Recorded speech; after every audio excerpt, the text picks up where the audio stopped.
Good morning, Boxwood Road.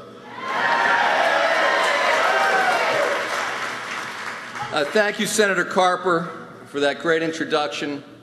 More importantly, as I'll say again in a moment, thank you for your unbelievable passion, persistence, determination to get this done.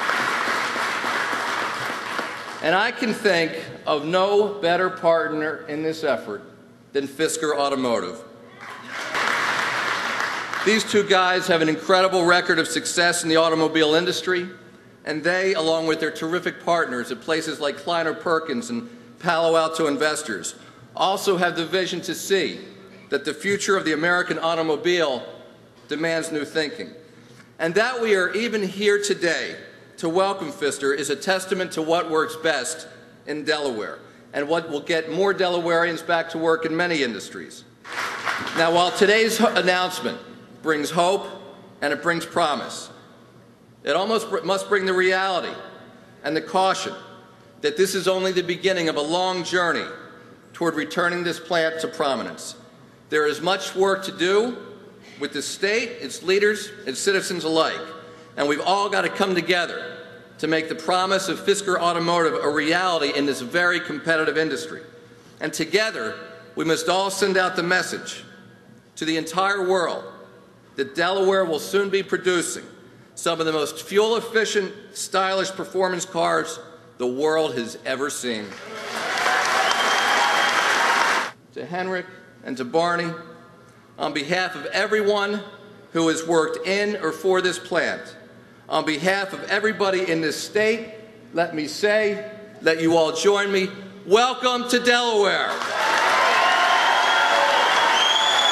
In 2007, we started Fisker Automotive in California, in Irvine. So we're an American car company founded a little bit more than 2 years ago. And the way this company came about, I've had the fortune to actually work for a couple of different car companies all over the world, BMW, Aston Martin, and Ford Motor Company. And I've always been also fortunate to be part of always designing very fast, powerful cars. And one day I realized that if we want to be able to fall in love with cars, drive cars which are beautiful and fast, we need to make a radical change. We need to make a radical change not only in how we develop the cars, but also what type of cars it is. And I came across a powertrain which is a plug-in hybrid powertrain that gives us the possibility to still enjoy beautiful, fast cars, but easily get over 100 miles per gallon.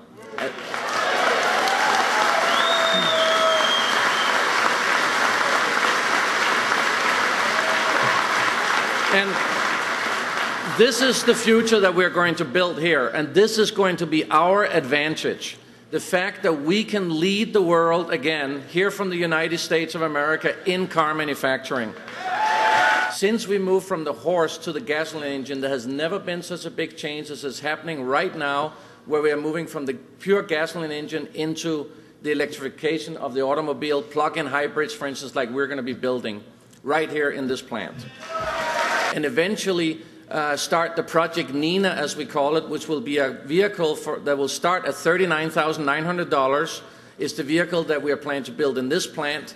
But this vehicle originally, we were planning to start in about 3 years working on it. But with the help of the Department of Energy and the loan we have just received a few weeks ago, we're actually able to start this car and this project today. And the importance of this is not only importance for Fisker Automotive, but it's important for America that we take the lead in this new technology and the development of the future vehicles. We cannot just stand by and follow. It is too late if we do it tomorrow. It's too late if we do it next year. We got to start today.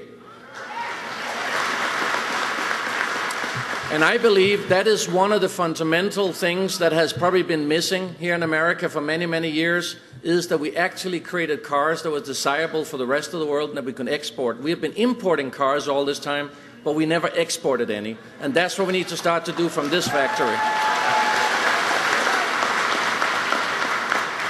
Now, in choosing this plant here, obviously, I can go through all the different reasons here in the plant, and many of you know how great a plant this is, the paint facility, The size for us is amazing. The fact, of course, that we are near to the harbor. But two factors were very, very deciding for us. One was obviously the skilled workforce that is here.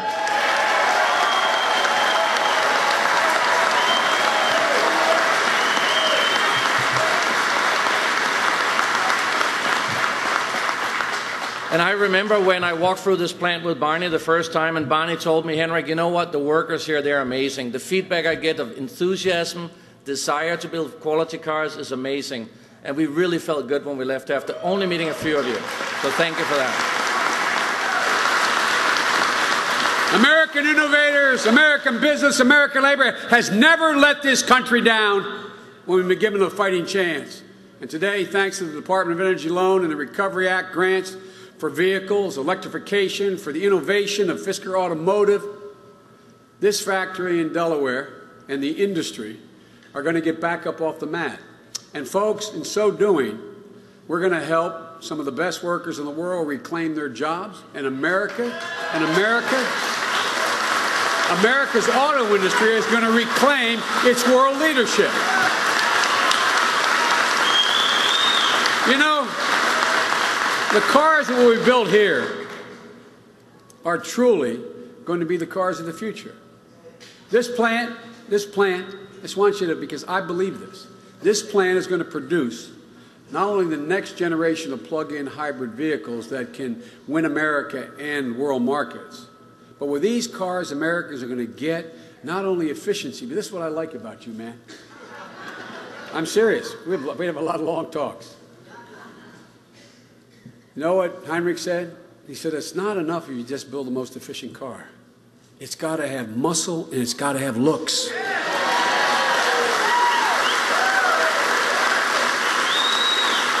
Remember the days we used to all wait for the new model coming out and we'd all wonder what was going to be? Well, ladies and gentlemen, nobody ever said that muscle in a muscle car can't be electric. Wait till you see this vehicle they're going to build here. Ladies and gentlemen, imagine when this factory, when the floor we're standing on right now is making 100,000 plug-in hybrid sedan coupes and crossovers every single year. Imagine an America that has freed itself from the grip of the oligarchs of oil by plugging their cars into a new electric grid of renewable energy based on wind and solar and geothermal. And ladies and gentlemen, what I want for my kids, what I want for my grandkids, the same thing every one of us in this stage want. I want to leave them a country that's greener, cleaner, fairer, and more decent than the one that we have right now.